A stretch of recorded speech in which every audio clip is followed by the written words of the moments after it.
don't have to worry about recourse to relatives or anybody else. Well, okay, what about in terms of taxes? The tax will be included in reverse mortgage and Taxes insurance? are not included. You have to still pay those Separately. But if you haven't refinanced yourself to the point of no return, you can pull out enough money to supplement your cash flow every month.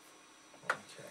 And seniors would be more interested in that. Is that well, correct? It's only for folks who are 62 and over. Oh, okay, okay. So everybody can't do it, and it's designed for a couple of reasons. As I mentioned before, we have pressures on Medicaid and Medicare, but we also have this drastic need for long-term care insurance, which people can't afford, even though they're sitting on the equity. So by going this route, you can stay in your house, and if you haven't, again, as I mentioned earlier, if you haven't refinanced yourself to the point of no return, you can now pull out income or cash flow because it's not taxable. You can pull out cash flow, pay for your taxes, pay for your medicine.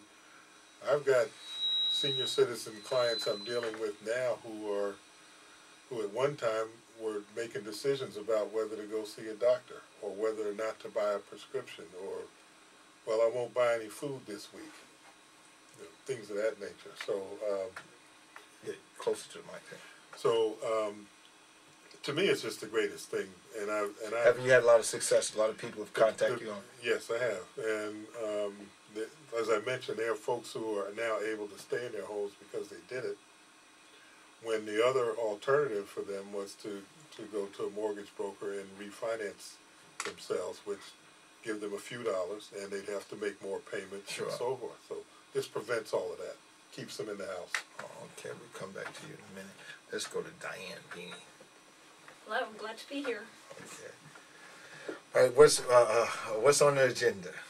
Okay, well, I've been working on with a lot of other different groups on peace issues. All right. Trying to hopefully that now there's a new winds in the air, changer in the air, and we're hoping to be able to come from a more proactive place. Okay. And Barack Obama has talked about bringing the troops home from Iraq, and yes. We worry about him talking about relocating them to, redeploying them to Afghanistan, though, which we don't think is the solution. Right. The other morning I watched a special segment on the troops, and you've seen some of them that one of the soldiers, he was blind, you know. He said his ex-wife told him that he didn't realize, for whatever reason, I guess he didn't want to own up to the fact that he became blind. Wow. And a lot of them, of course, no arms, no more legs, and things of that nature. Right, terrible injuries. And I mean, of course, the psychological injuries, the brain injuries that they have, and they come back, and a lot of them are having really hard time getting the help that they need. And I mean, the suicide rate is horrendous. And a lot of them now, with the economy, it's actually helping the military because a lot of them are redeploying because it's a guaranteed job, that they're guaranteed income. But I mean, they're going back for third, fourth tours, and I mean, it's devastating to them. Yeah, and I hear about the bonus I think they give it to the soldiers also. Right, they get a signing bonus when they sign up, and a lot of them, they want to get, that they think they're going to get, educational credits and things like that, but very few of them actually get to make use of those. I mean, a lot of and the recruiters, like, they tell them they won't be put in a place where they'll be in danger, and they lie. So. Yeah, of course. Now you have something going on Saturday, December 6th. Yeah, this Saturday. Will be our annual Peace Train event, which is what we call it. This will be the 8th year that we've done it, which is pretty amazing to think we've been doing this for 8 years. But it's going to be in Newark, and we're asking people to come to Newark. We call it Peace Train because ideally we hope people will take the train there, but they can, if they want to take buses or any way they can get there. And it's going to we're meeting at Peter Francesca Park, which is right behind Penn Station in Newark. It's just if you just got the door of Penn Station on the Ironbound side. And it's this little park that's right there. You should see us there. And that's at 11:30 this Friday. And then from there we're going to go over. We're going to go to One Gateway, which is where Senators Lautenberg and Senator. Now that Friday or Saturday? That's this Saturday. This Saturday. Okay, the 6th. Friday. The 6th. Yes. Now I remember in 2003, and I was with Larry Ham, Chairman Ham of People Organization Progress in Newark. Right. And worked a lot with them. Yeah, we both with them.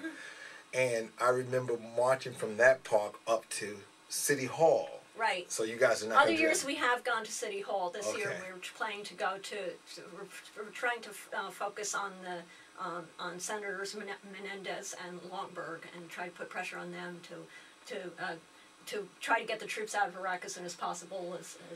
And also not just the troops but all the contractors like people, you know. Halliburton or whatever they call it. Blackwater and all those, you know, those nefarious companies. We want no permanent bases there. Sure, That's you know. sure. Well, we get back to you now. Okay. Councilman Rashid Burney. Yes, sir. All right. I was with you at the Democratic headquarters on Tuesday. Was that Tuesday, November 4th? That's right. Which is another holiday. We must call it a holiday, Barack Obama Day. What would you like the people to know about this coming January that maybe you guys in City Council are going to do different? Are you going to do anything different this time around?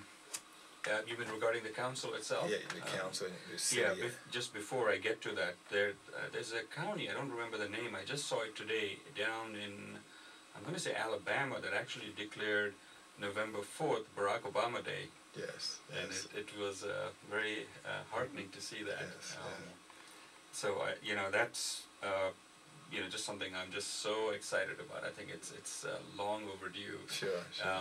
And you know, people will look back and look at this as one of the defining moments of our lifetime. You know, of our, not a generation, but of you know, of the lifetime of this nation. This is, you know, if you want to put 4 or 5 events that really make this nation, the Declaration of Independence, the end of slavery, you know, Barack Obama being elected, the discovery of penicillin.